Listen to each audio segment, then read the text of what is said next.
Agência Nacional de Avaliação e Acreditação Acadêmica anunciou o resultado da avaliação programática na instituição de ensino superior privado SIDA. Lihus discurso Diretor Executivo ANA Nilton Paiva e edifício Centro Cultura Indonésia Mascarenhas Sestanedehan ohing ANA fossai resultado avaliação programática do ensino superior SIDA. Tambah avaliação nerasik halau iha fulan Zulho to Outubro tinangkoto.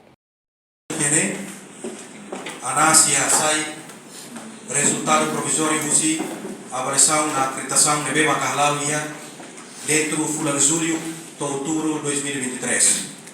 Ato relata a sua excelência no presidente do Conselho Executivo ANA kata yang tinangkoto ANA halau avaliação na acreditação ba 30 curso no instituição ida.